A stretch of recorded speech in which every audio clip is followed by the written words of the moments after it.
I'm righter than you. You are not righter because people know what The Simpsons is.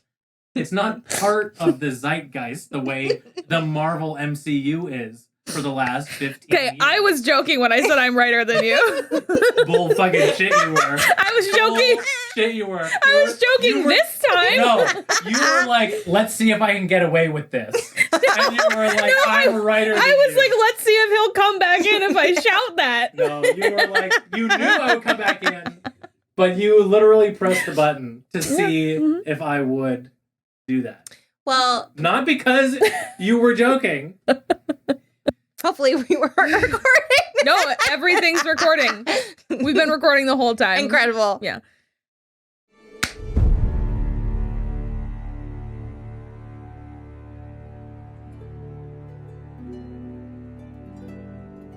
Hello, I am Kristen. I'm Rachel. And this is So I'm Watching Outlander.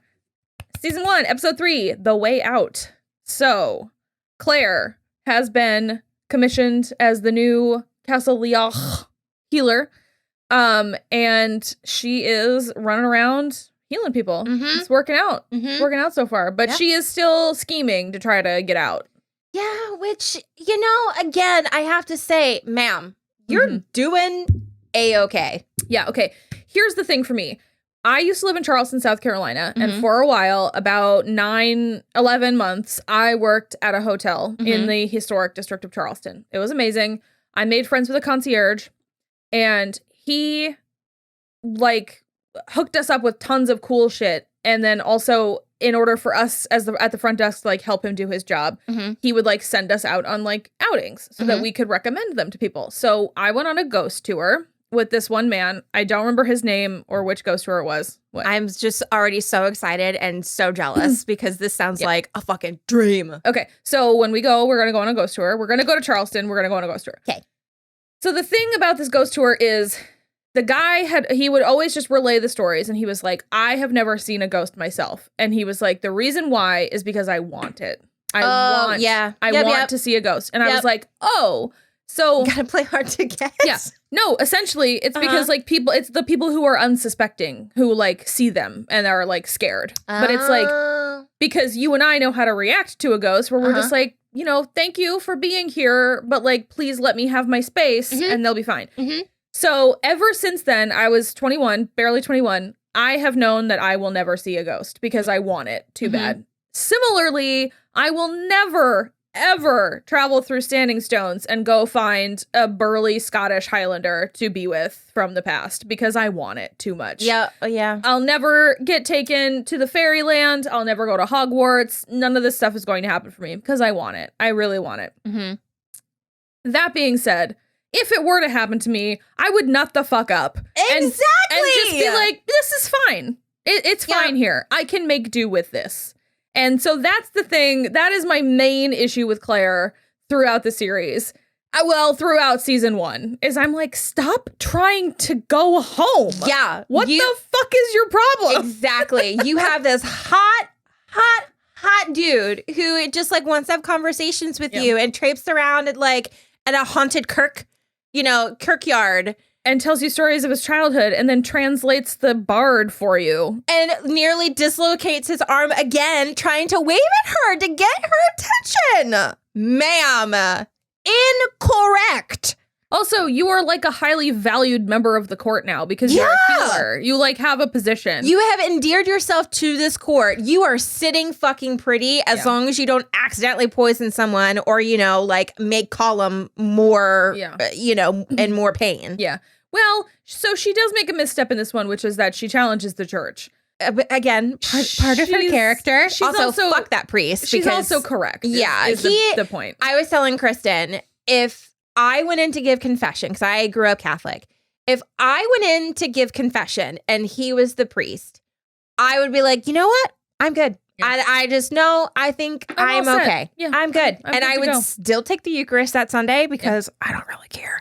But he looked like he would put a demon in you rather than take it out. 100%. Also, he is played by Tim McInerney, who is great generally. I'm sure he is a very nice man, but I mean, with the lighting and the he's a very looming priest, and God. It's no good. And he calls her, like, he says he smells the vapors of hell on her, which is hilarious. I'm sorry, sir, that's lavender. Well, I literally was like, yeah, it's called soap. Yeah. She's a clean person. Yeah. So there is that part of it. And then I guess we get some more stuff with Leary, who Jamie makes out with, keeping her on that hook, as we discussed before. It just, you know she's crazy putty. You know that she is. Oh, yeah. You know that she is. Crazy putty. Why are you playing on fire? I know, which I mean, I know it's not going to help because men love crazy putty. Oh, yeah. So, and like hot crazy putty. But And she is pretty. Yeah. And she's got that hair. And she's available. Yeah. But he like also is like negging her too. Yeah. Because he was like, she's like, I remember the last time that you were here. And he was like, you must have been only 8 or 9 yourself. And he says something about like, he essentially just is like, well, I had no time for snot-nosed children. Stupid children with sticky fingers. Yeah. And it's just like, oh my. Like, yeah. And she's just like, damn. And then like Claire even nudges him like, dude. She literally looks at him like, what the fuck are you doing? Yeah. And then like, I'm trying to get you late. Like, yeah. And he was like, hey, my thing's bothering me. Can we go change it? And then just like hands Leary the glass. The empty glass. Yeah. That both Claire and Jamie have drank from. Yeah. Or drunk, if that's correct. And then she's just kind of like, very much like, okay, I'll just go fuck myself then. She doesn't though. No. She makes out with Jamie pretty serious. I don't know, man. I mean, Claire sort of like makes him do it. Like, yeah, she does. But I think she's like, I'm a married lady. Like, even though, she's not. Yeah. Because I do love her like trying to go round and round about it in her head though, where she's like, well, I'm married except for is my husband dead or is he not yet born? Mm-hmm. Like, what's the difference? Mm-hmm. And I'm like, that is interesting to think about. You're in the next layer of the crepe cake. Because that's how I look at time. It's like, it's just a crepe cake where everything is happening continuously. There are just certain levels. Sure. He's just like 10 layers above her. Yeah. Yeah. Yeah. But I'm sorry, having met Black Jack, and I'm like, oh no, your ilk is not of my kind. Yeah. I cannot. Like, this is the family. This is the family I married into. Yeah, just indiscriminate raping in the woods family. I don't think so. I'm gonna do a pass on that. Yeah, and then just when we get to later, just the possible flaying of an areola. Yeah, just like yeah, for sure. No, they're also I had forgotten. But I read this afternoon when I was reading the first book again. He is a very I can't raise another man's baby type of person because she talks about adopting. Oh, Frank. Claire mentions adopting a kid because there's so many orphaned kids after World War II. Yeah. And he's like, I just don't think I could love a child the same that didn't come from me. And I'm like, that 100% checks for Frank. That's a red flag. Yeah. Yeah. That's a red flag. God, Frank sucks. I still have sympathy. Also, adoption in 1945 is a whole different idea. Some cute little English kid, my mommy died in the Blitz. You know what I mean? Like, fine. Oi, mister. It's you, me dad. I think it would be fine. It would be fine.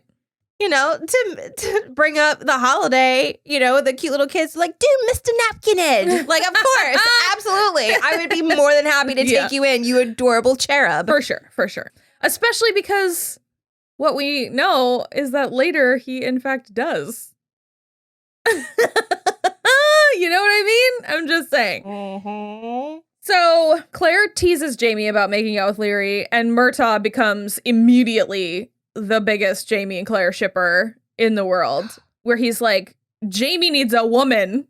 I'm looking directly in your eyes. Yeah. And I do.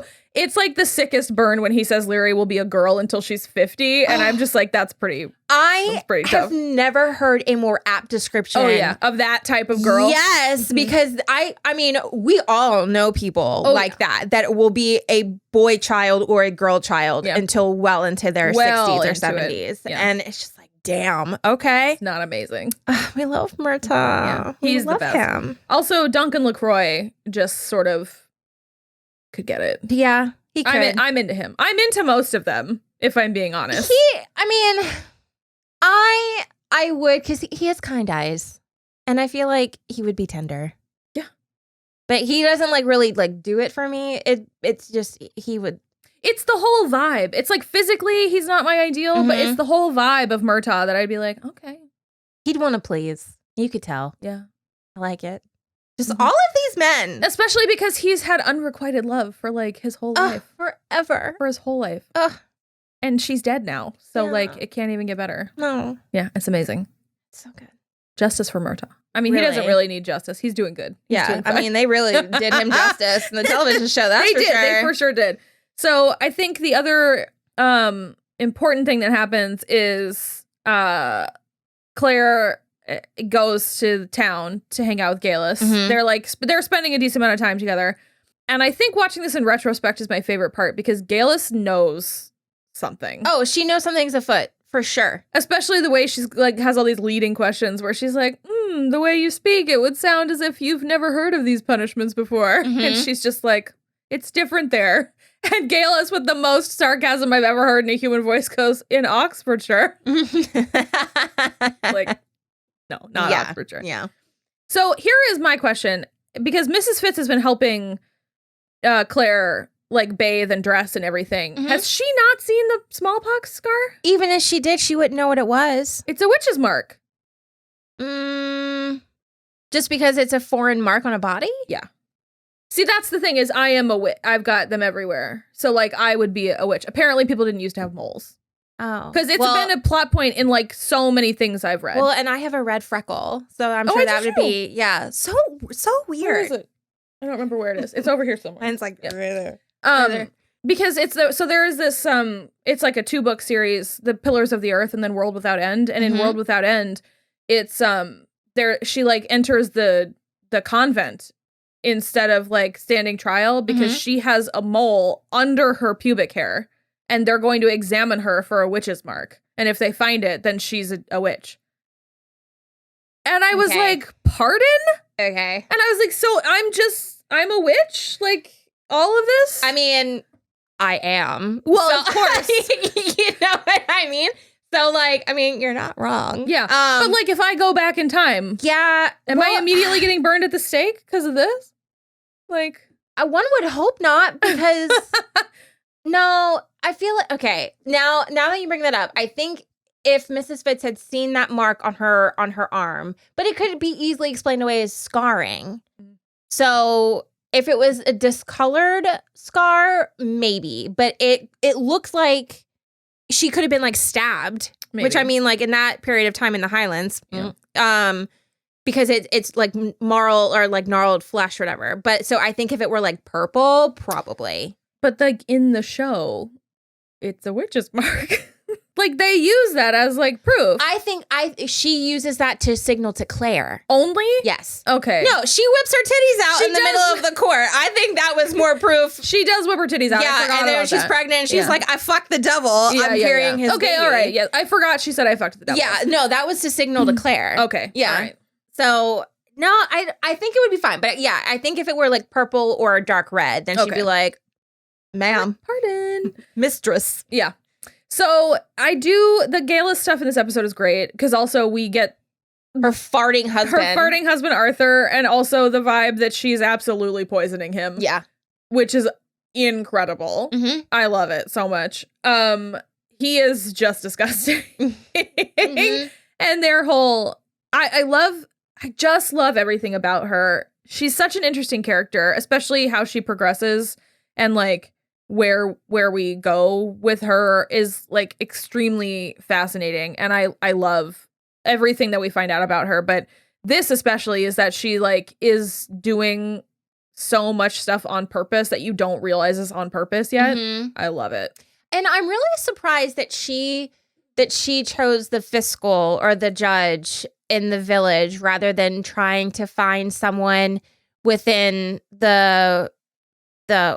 they're not the chieftains because the court. Yeah. I'm just surprised that she didn't try to find like Angus or Rupert, because then they would have Dougal's ear and she'd be a little bit closer. Well, so they don't have any power, and she also is sleeping with Dougal. Yeah. And the fiscal has the money, which she is skimming. Fair. Yeah. Okay. No, that makes sense. Yeah. I rescind. Yeah. Because I was like thinking about it too, and I was like, why did she do this again? And I was like, oh yeah, no, she's funneling money. That's right. Yeah. Yeah. Okay. So it makes sense. I dig it. Mhm. It's super interesting. I think it's just like, I love her so much. And she's also just so hot. Yeah, she's just so pretty. Well, and then at the end, when we're listening to the bard sing, basically all of Claire's situation. Claire's story. I want a meme where she's like, but that's what happened to me. Yeah. And she's like, I'm going to go back if it kills me. And it's like, no, stop it. Do you know how close? Stop it. Do you know how close you are to jumping on that jock? For real. So close. You could literally just lean over and just boop, just real quick. Just, lift this up. And there's nothing under that kilt. No. Just make it happen. Yeah. And he is so much hotter than Frank.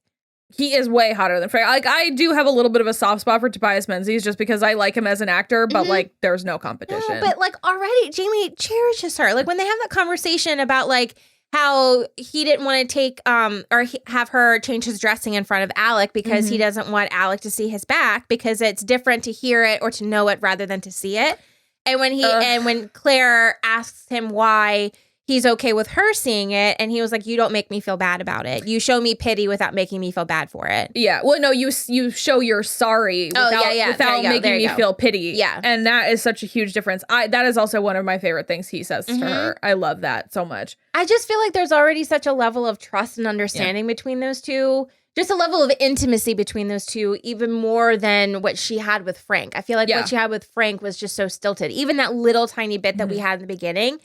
Well, which they mentioned because they've been apart for 6 years. They've like barely seen each other. And I feel like their courtship was a whirlwind. Yeah, probably. Before the war. It was like they were like not together a super long time. So I definitely agree with that. It's like they already know each other better. That because she's seen him almost dead essentially. Yeah. Like more than once. Yeah. And it's also like, I feel like even if Frank were on the verge of death, he like wouldn't let her see him. No. You know what I mean? Yeah. Because he'd be like, stiff upper lip, all British, stiff upper lip. And like that's not what Claire wants. No, just Jamie, if he had his guts splayed out, he'd be like, look at me in my eye as I die. Yeah, right. He'd be like, I want to do this with you. I need our souls to meet once more in our eyes before I expire. Yeah. That's amazing. I love that. I think that's like mostly it. She heals the little boy that's gone into the Black Kirk because he ate Lily of the Valley and it's not wood garlic, which is what they thought. So what is wood garlic? It's just like wild garlic. You could like chives grow sometimes just in the meadows. Oh. Yeah. Interesting. Yeah. I don't know what I would eat if I were in that time. Bread. Lots of bread and meat and cheese. Yeah. We would all have gout. Yep. Scurvy. Which, okay, that is one of the things that I actually, honest to God, it's such a weird small thing and it's such a practicality, but it is one of the things I love the most about this series is that she instills the desire to eat greens in every single one of these men because she's like, it'll keep your teeth from falling out. And they're like, good enough for me. Let's do it. Yeah. And so even when Jamie is in prison, he's like scrounging greens when they're like outside doing hard labor so that they can all eat greens and not lose their fucking teeth. It's hysterical to me. It's the weirdest little detail. I love it so much. It makes me laugh so much. We love this show. Yeah, it's so good. I love that we're talking about it again. This also is like watching Claire fall back into like her purpose kind of is really great because can you not tell me that like if she had stayed in the present, she would have ended up being Betty Draper. Oh, she would have been completely unfulfilled and probably with a drinking problem. Oh, 100%. Yeah. Well, she doesn't not have a drinking problem, but cheers. But that's the thing is like, I think going back to this made her find her purpose. And so that when she goes back, she decides to go to medical school. 'Cause she's like, I can't sit around and do nothing. Like, this sucks. I have to do something. Well, because it makes her feel important, and they make her feel important. Yeah. They come to her. Like, she is important. She's the only one. Like, fucking the stupid priest is out there trying to, like, bleed people and do exorcisms and tying little boys to beds while they convulse with poison seizures. Yeah. And I mean, while Colum seems shady about keeping her there, like, I'm sure it's he wants her to think it's under the guise of, like, keeping her there because he thinks she's a spy. No, he recognizes her talent, her value, and her value to his court. So how could you go back to your time and just be a housewife? No. Ridiculous. It's not it. No. Yeah, not at all. We should all be living our purpose. We are? Yeah, we are. This is what we're doing. This is what we're doing. Okay, well, yeah, I think that's pretty much it for this episode.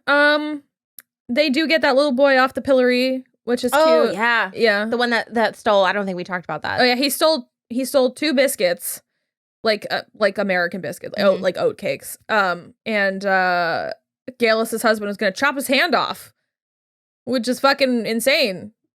This is not Aladdin. No. Cut it out.